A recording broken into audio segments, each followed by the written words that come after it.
Basketball fans have gotten used to seeing their guys for 4 years. Before Phil Pressey left early in 2013, the last Tiger to head out early for the NBA draft was Thomas Gardner in 2006. Now, along with Jordan Clarkson, Tiger fans will have to accept losing another key contributor before his senior year.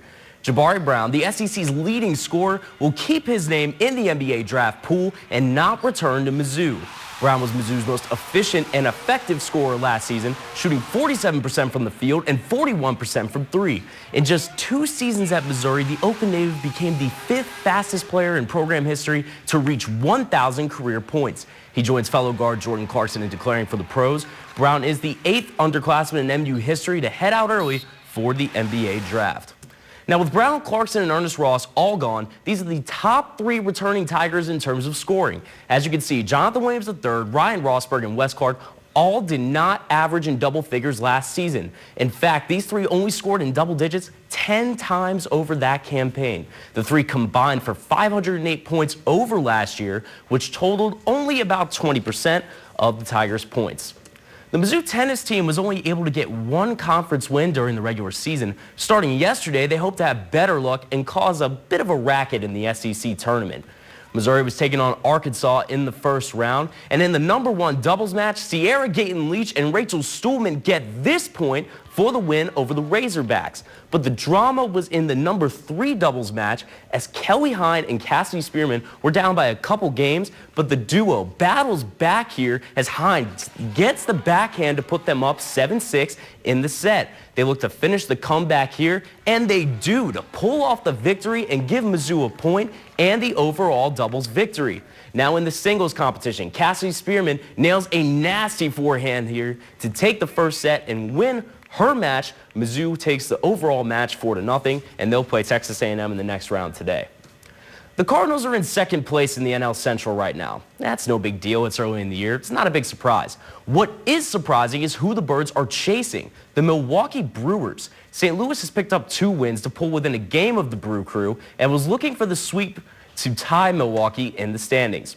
Joe Kelly was pitching yesterday, but he had to leave the game with a hamstring injury after running to first base. Bottom of the 3rd, Carlos Gomez smacks one to right center field. John Jay can't quite get there. Logan Schaefer scores. Brewers are up 1-0. That's the first lead of the series for Milwaukee. Jonathan Lucroy comes up with the bases loaded in the bottom of the 5th.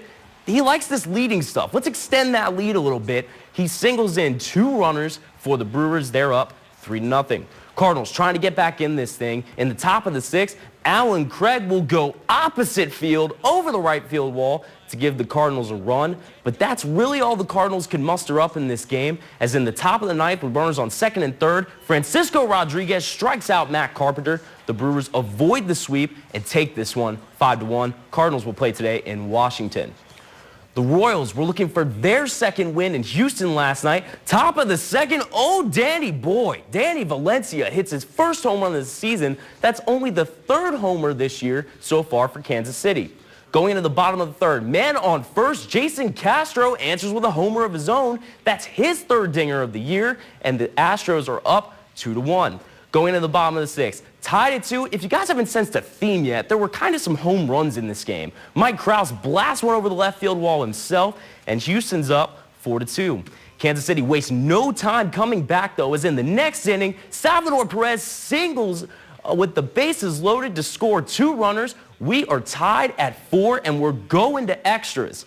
Top of the 11th, Mike Moustakas finally emerges for the Royals with his first home run of the season. Kansas City goes on to win 6-4, and they'll go for the sweep today.